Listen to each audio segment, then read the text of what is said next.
dia tonga soa tamin'ny fandarana zany foresanté aty Kanada indray ianao. Ny resantsika anio zany dia ny lohateny mitondra ny hoe nahoana ny lehilahy no voatery mandainga eo anatrehan'ny fitiavana. Io zany dia karazana fikarohana nataon'ny psychologue américain anankiray zany ny hoe misy zany ny zavatra izay tsy maintsy mahatonga ny lehilahy anankiray andainga zany amin'ny olon-tiny mba apety ny fifandraisana. Ka eo indrindra zany no mipetraka ny fanontaniana hoe zany hoe tsy maintsy tokony andainga zany ny lehilahy vo zay vo ety ny fifandraisana miaraka amin'ny vehivavy. Tsy tompoko, tsy izay no tena antony izao fanadihadiana izao zany. Tsy any mihitsy ny fipetrany fa misy zany ny circonstance izay tsy maintsy hoe mampandainga azy zany mba apety ny fifandraisana. Satria efa nazavaiko teto zany ny karazana hoe mba ampirindra ny firaisana ranofo amin'ny lahy sy ny vavy zany dia tsy maintsy misy izay karazana fiomanana ara-psikolojika izay zany eo amin'ny lehilahy sy ny vehivavy, indrindrandrindra ny fampiomanana ny vehivavy ka mba apety ny fifandraisan'ny mpivady amin'ny fotoana izay itiavany anaovana firaisana ranofo zany dia tsy maintsy manao mikaroka ny metody rehetrarehetra zany rangahy mba hipasohana ny vadiny zany alohan'ny anaovana ny firaisana ranofo. Zany hoe tsy misy mihitsy zany zavatra hoe mampalahelo mety tokony ataony amin'ny vadiny zany na horesahan'ny vadiny io zany na fietsika na inona dia tsy maintsy mitandro an'izay zany izy alohan'ny angataka firaisana ranofo amin'ny vadiny. Ka tafiditra ao anatin'izay zavatra rehetrarehetra izay zany dia mety ilay hoe tafiditra ny karazana lainga satria mba hapety zany ny ambiansy dia tsy maintsy zany izahana ho tandrofana daholo ny zavatra rehetra izay mety atezitra andramatoa na ny zavatra rehetra izay mety ampalahelo azy ka na dia hoentina hatrany amin'ny lainga ara zany zany zavatra rehetrarehetra izany dia ataon'ny lehilahy zany zavatra zany. Ka ao anatin'izany hoe pitsopitsony hoe lainga zany ohatra dia ny hoe raha ohatra zao ka ataontsika hoe zany hoe ramatoa zany somary anofinofosana somary angezangeza ohatra dia ezahana ny tsy andeha hiteny amin'ilay ramatoa hoe ary to tena matavy ianao zany. Izay zany dia tandremana daholo amin'ny fotoana izay anambatambazanao azy ary ao anatin'izay hoe karazana lainga izay zany ao ihany koa zany ara-psikolojika zany dia somary manome karazana sarina ho an'ilay lehilahy koa zany izay laingalainga madinidiniky zay. Ao zany ny fandokadokafana andramatoa koa rehefa hoe misy zany ny zavatra tiana ho azo avy any aminy na hoe tia azo ny fony zany. Zay zavatra zay zany dia azo lazaina fa hoe normal izay laingalainga madinidiniky zay. Ohatra fotsiny zao ohatra ny hoe resaka fiarahana amina vehivavy ohatra. Misy rangahy zany ohatra manao maitresy any ambadibadika any. Tsy ilay maitresy hoe tena efa deradera zany teneniko zany hoe fatapirenena iny moa zavatra hafa indray iny fa hoe maitresy tena maitresy afenina zany. Dia mandeha zany ramatoa sy rangahy ny mpivady mandeha mitsangatsangana any an-tsena ohatra dia matetika zany hitaraina n'ilay maîtresse tena tsy apoitra zany hitaraina n'ilay maîtresse dia hoe ataon'leranga ohatrany tsy fantany mihitsy zany ono ilay maîtresse rehefa miaraka amin'ny vadiny izy ohatra eny an-dalambe dia inona moa ny anton'izay zavatra zay dia ny hoe tsy te ikorotana tsy te hanimba ny ambiansy ranga dia aleony mihitsy zany ny hoe tsy miarahaba an'ilay maîtresse ary manao an'ilay maîtresse ho toy ny tsy fantatra mba hapety ny fifandraisan'izy mivady ary zany zavatra zany koa dia midika ihany koa fa tia n'ilay vadiny ary mbola tia ny tazomina ary ajainy ka amin'izay fotoana zay zany ny nanaovana ny sakrifisy dia ny maîtresse ka tokony heritreritra zany ianao izay maîtresse amin'izay toe-javatra izay rehefa ohatran'izay ny fandehany hafa moa zany ny maîtresse efa aderadera eraky ny tanàna dikan'iny dia ny hoe tsy mandaika tsony zany ny vadinao fa de hoe io zany no izy ka tamana anao tsara tsy tamana ianao dia afaka mandeha zay ny dikany eo zany ny petrahan'ilay hoe langa izay hoe noho ny fitiavany an'le ramatoa vadiny zany dia voatery izy zany hoe nanao mody tsy fantatra n'ilay maîtresse izay zany ny fanazavana momba n'izay zavatra zay amin'izany zavatra rehetrarehetra izany nefany dia misy zany ilay langa madinidinika izay ataontsika hoe zany mety manome charme na mety mampisy poivre sy sira ny fifandraisana zany hoe mampatsirotsiro azy zany kanefa kosa mety misy zany ny langa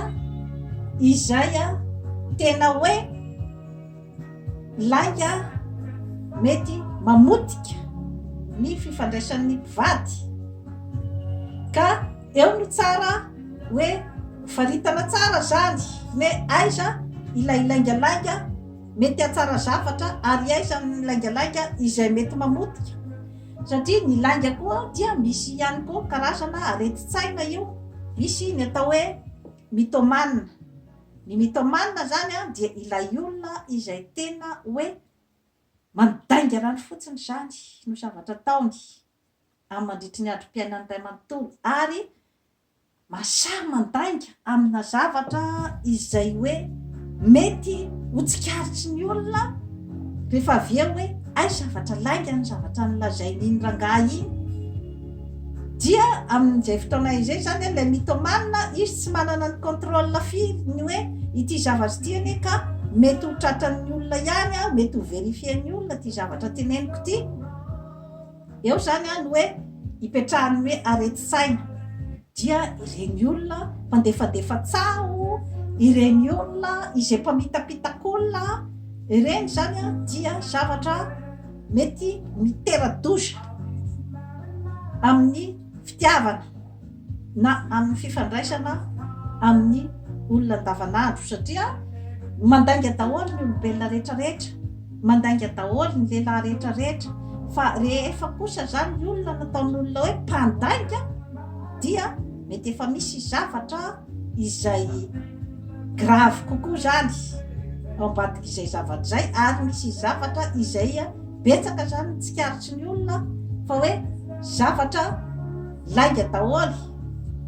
dia amin'izay fotoana izay no ahazo an'ilay kalifikativa zany ny olona anankiray na ny lehilahy iray hoe mpandainga ka ny tena zava-doza zany amin'ireo karazan'olona ireo dia tena mety ilay karazana langa zany dia tena ampiasainy azahoana ny fon'ny olona manodidina azy azahoany ny fon'ny vehivavy izay miaraka aminy ka matetika ireo karazan'olona mpandainga ireo dia manana charme izay tena hoe miavaka ary io karazana charme io zany dia vitsy dia vitsy ny olona hoe manana azy izany ka amin'ny fahaizana mandresy lahatra izany zavatra rehetrarehetra izany zany a dia ao anatin'ny kalitean'ireo a karazana lehilahy a mpandainga ireo ka eo zany no matetika maroboka ny karazana vehivavy rehefa hoe tena ao anatin'ilay atao hoe mpandainga professionnel zany izany hoe zavatra tena talenta mitateraka satria rehefa tena talenta n'ilay olona lay fandaingana dia ainy na ny mamboatra ny karismany ainy na ny mamboatra ny fomba fiteniny mba afaka mandresy lahatra izy amin'ny zavatra lazainy ka io dia karazana talenta daholo io ny tovovavy karazana talenta ny hoe mamboatra na ny fomba firesaka na ny fomba fitafy na ny fanaovana ny volo na ny fanaovana ny maîtrise ny resaka sy ny fandreserin-dahatra ary indrindrandrindra koa zany dia misy mampiasa n'izany zavatra rehetrarehetra zany amin'ny alalan'ny fananany endrika izay mety mahasarika ka izany zavatra rehetrarehetra zany no tiako ampitaina amintsika rehetra amintsika vehivavy aminao izay mijery ahy eto ny amin'ny hoe tandremo ny mitsara ivelany marina fa ilaina amin'izao andro mandroso izao ny fahaizana mitafy ny fahaizana miteny na ny serasera communication zany mba ahafahanao mandroso bebe kokoa amin'ny zavatra tianao atao ilaina ny fanamboarana ny tena ary indrindrandrindra ilaina izay atao hoe fahaizana séduction izany hoe fahaizana misarika ilaina daholo izany zavatra rehetrarehetra izany amin'ny fikatsahanao ny zavatra mety asoanao satria misy ny fitenenana hoe ny marina mitavozavoza tsy maresy ny lainga tsara lahatra ka mety olona tena manam-pahaizana manana talenta manana ny atoro rehetrarehetra fa tsy mahay manao ny bonne présentation tsy mahay miserasera dia mety tsy aomby amin'ny zavatra zay ataonao ianao misy indray nefa tsy de manana zavatra firy any aminy fa tena mana-talenta izy zany amin'izay hoe présentation izay impeccable ny fahaizana mandresy lahatra ny fahaizana mandainga dia mety ho azony mora foana na ny zavatra izay ataontsika hoe faran'izay sarobity izay hoe tsy tokony ho azony akory fa amin'ny fotoana izay nahaizany nandresy lahatra andrakody sirabe ka izay manko zany no antony itenitenenako eto foana ny amin'ny hoe fahaizana mandinik'olona ary ny hoe mba fahaizana maka karazana information amin'ny olona izay mifanerasera aminao sy amin'ny hoe olona izay miaraka manao zavatra aminao miaraka manao projet dia tsaratsara ihany no mba manontany ny momba ny olo io satria izay le hoe mety ho voafitaky ny endrika ivelany ianao sy ny fahaizana miresaka kanefa olona izay amitaka anao ny olona iray eo amin'ny alalan'ny fahaizana mandresy lahatra ka izay zavatra zay zany no tiako marera satria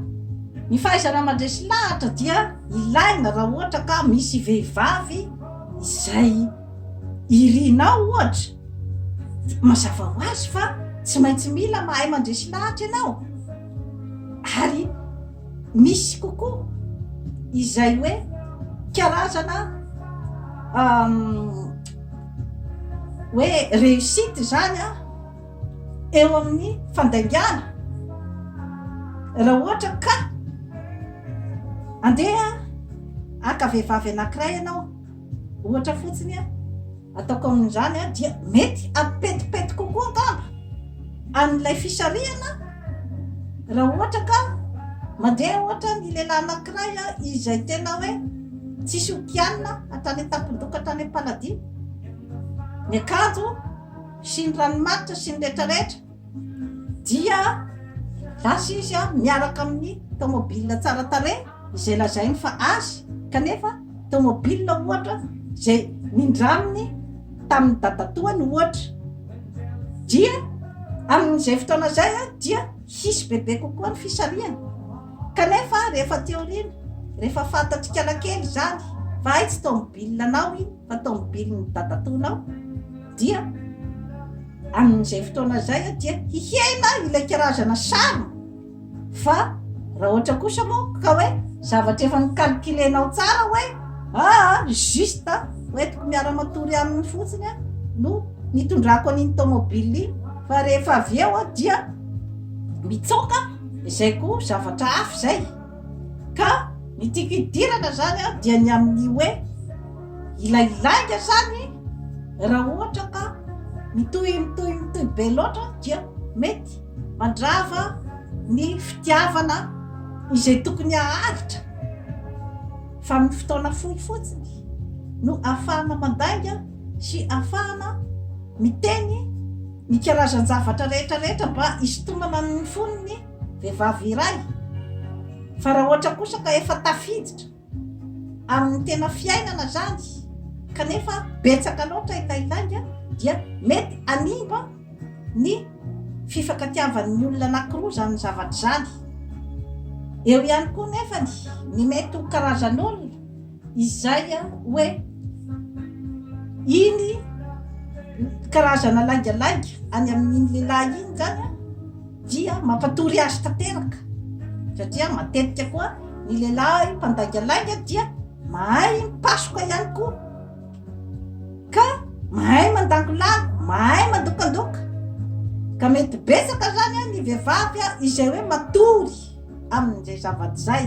Kanefa teny ohatra zao dadatoa tandremy fa tena olona tsy vaniny iny,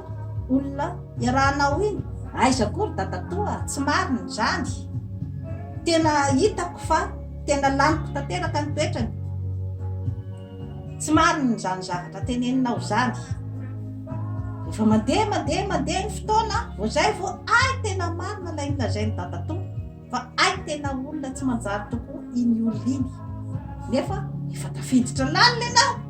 tao anatin'ilay laingalainga sy ny sisa sy ny sisa. Tiako atongavana dia ny hoe rehefa mba misy olona miteny hoe izao ny fahitako an'iny olona iny dia aza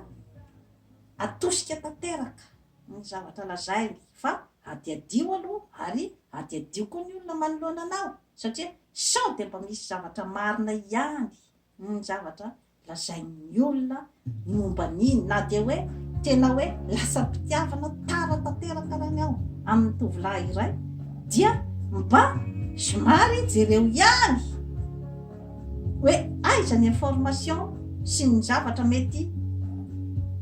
hamarina an'izany zavatra zany, dia mba dinidinianao ihany koa ny fombafombany. Ka io zany dia ny lainga zany dia io tsy afaka miala amin'ny lehilahy io tovavy, fa anjaranao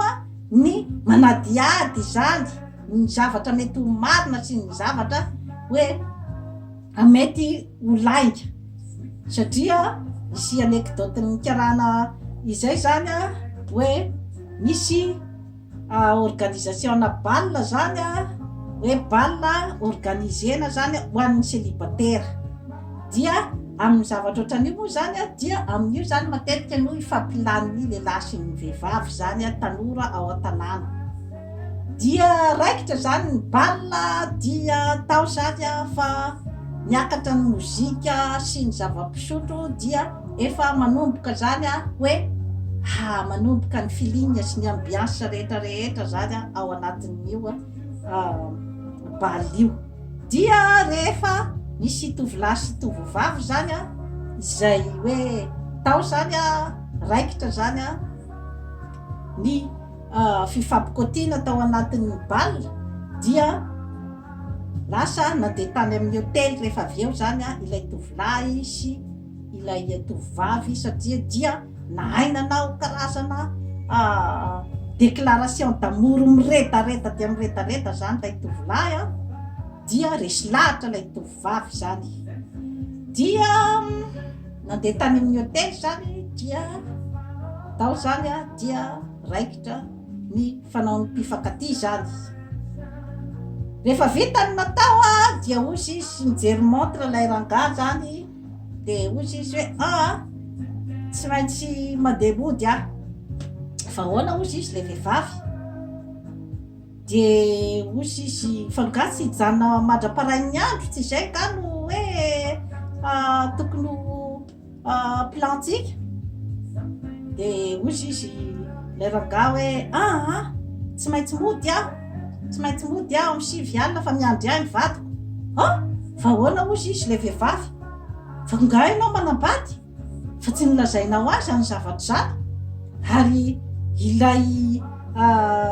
valim-pandihizana koa alim-pandihizana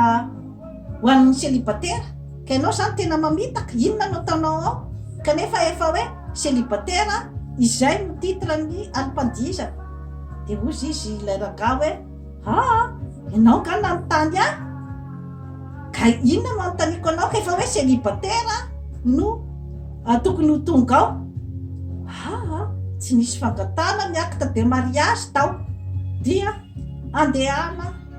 ity rangatsy vaniny ity mivoaka ny trano dia izay adiny ny sarana zany ka anekdoty entiko ampieritrretana antsika vehivavy fotsiny izay zavatra rehetrarehetra izay tsy disy tokoa ny fisavana ny acte de mariage tao amin'ilay balina hoe balina célibataire izany hoe ianao zany tsy tokony atoky 100 isan-jato ny lehilahy rehetra izay ao hoe ilaza ny marina rehetrarehetra aminao satria manana tanjony izy de miaratory aminao amin'ny aliny ka dia ampiasainy zany ny teknika rehetrarehetra satria ahoana tokotrany moa ianao ve anaiky andeha hiaraka hiaratory aminy raha ohatra izy ka miteny efa manambady tsy adalako izy amin'izay zavatra zay dia toy izay sy toy izay tompoko lahy sy tompoko vavy resaka alefako aminao tovovavy izany zavatra rehetrarehetra izany ny hoe manady adilo alohan'ny iarahana amin'ny tovolahy iray satria arak'izay hoe tous les moyens sont bons aminy raha ohatra ka misy ny tanjona izay tiany hotratrarina ary na dia ny andaingara dia vitany zany zavatra izany mba azahoany ny zavatra tiany ho azo any aminao dia manao fa abonnement amin'izany forêt santé aty Canada fa hanatsara ny fiainanao. Bye bye.